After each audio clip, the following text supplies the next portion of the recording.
Do livro Os Mensageiros. 22ª parte. Os que dormem. Seguimos através de longas filas de arvoredo acolhedor, rumo às vastas edificações que obedeciam a linhas arquitetônicas singulares. Sem que eu pudesse explicar o fenômeno, as luzes diminuíam progressivamente. Que teria acontecido? Vicente e eu nos entreolhamos, assustados. Alfredo, Aniceto e os demais, todavia, caminhavam sem surpresa. A serenidade deles tranquilizava-me o íntimo, embora o espanto insofriável. Mais alguns passos, atingimos os pavilhões diferentes, que se estendiam em área superior a 3 quilômetros, pelos meus cálculos. Lá dentro, contudo, as sombras se fizeram mais densas.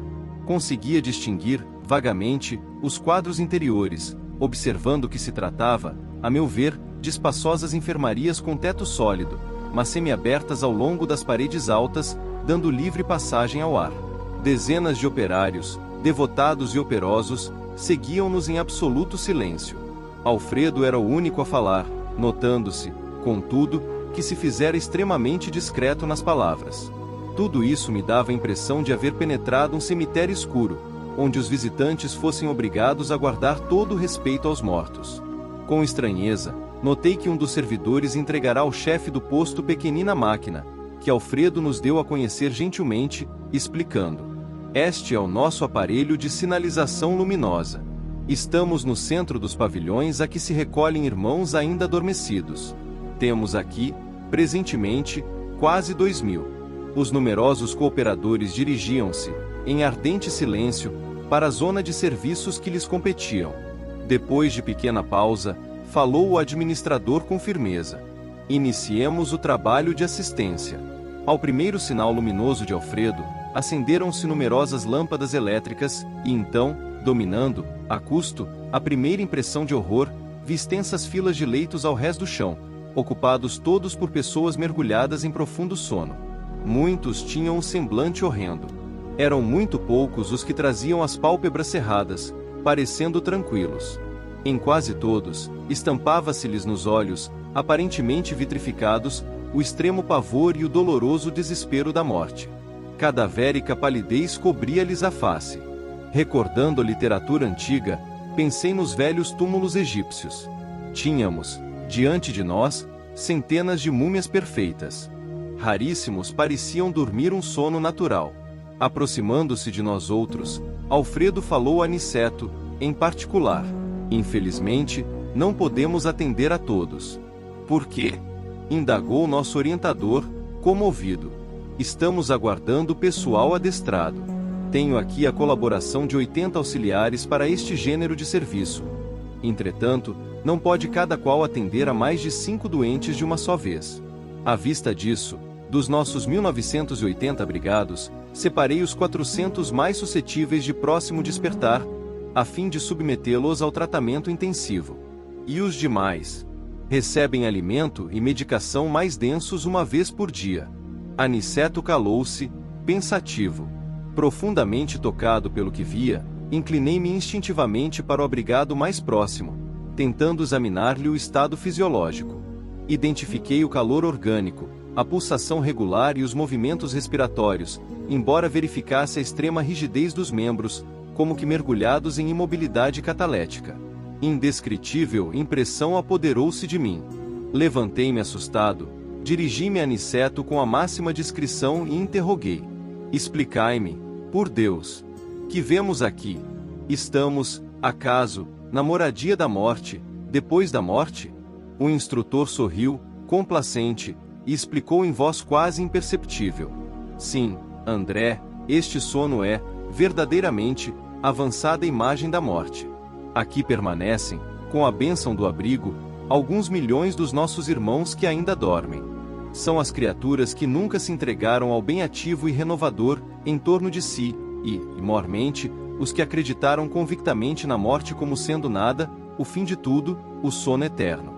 A crença na vida superior é atividade incessante das almas. A ferrugem ataca a enxada ociosa.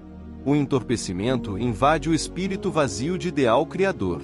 Os que, nos círculos carnais, homens e mulheres, creem na vida eterna, ainda que não sejam fundamentalmente cristãos, estão desenvolvendo faculdades de movimentação espiritual e podem penetrar as esferas extraterrenas em estado animador, pelo menos quanto à locomoção e juízo mais ou menos exato. No entanto, as criaturas que perseveram em negação deliberada e absoluta, não obstante, por vezes, filiadas a cultos externos de atividade religiosa, que nada veem além da carne nem desejam qualquer conhecimento espiritual, são verdadeiramente infelizes. Muitos penetram nossas regiões de serviço como embriões de vida, na colmeia da natureza sempre divina. Um amigo nosso costuma designá-los por fetos da espiritualidade. Entretanto, a meu ver, seriam felizes se estivessem nessa condição inicial. Temos a certeza, porém, de que muitos se negaram ao contato da fé absolutamente por indiferença criminosa aos desígnios do Eterno Pai. Dormem, porque estão magnetizados pelas próprias concepções negativistas, permanecem paralíticos, porque preferiram a rigidez ao entendimento. Mas dia virá em que deverão levantar-se e pagar os débitos contraídos. Eis porque os considero sofredores. Primeiramente, demoram no sono em que acreditaram. Mais tarde, acordam. Porém, a maioria não pode fugir à enfermidade e à perturbação, como acontece aos irmãos dementados que vimos ainda há pouco. Grande o meu assombro. Como Vicente se aproximasse também para ouvi-lo, falou Aniceto, esclarecendo a nós ambos. A fé sincera é ginástica do espírito. Quem não a exercitar de algum modo, na terra, preferindo deliberadamente a negação injustificável, encontrar-se-á mais tarde sem movimento. Semelhantes criaturas necessitam de sono, de profundo repouso, até que despertem para o exame das responsabilidades que a vida traduz. Observando que o nosso orientador se esquivava comentários longos, para que pudéssemos seguir de mais perto os trabalhos de assistência, calei as muitas indagações que me escaldavam a mente. Com exceção de algumas senhoras que permaneciam junto de Ismalha, todos os servidores se mantinham em posição de vigilância, ao pé dos grupos mumificados. A luz artificial iluminava os leitos, que se perdiam de vista, mas observei que nenhum dos albergados reagia à intensa claridade que se fizera. Continuavam rígidos, cadavéricos, prostrados. Notei, então, que Alfredo começou a mover o aparelho de sinalização para emitir as ordens de serviço. Cada sinal determinava a operação diferente. Vi os servidores do posto distribuírem pequenas porções de alimento líquido e medicação bucal, em profundo silêncio. Em seguida, forneceram reduzidas quantidades de água efluviada aos infelizes, com exceção, porém, de muitos que pareciam preparados a receber, tão somente, caldo e remédio. 2/3 dos 400 abrigados em tratamento receberam passes magnéticos. Alguns poucos receberam aplicações do sopro curador.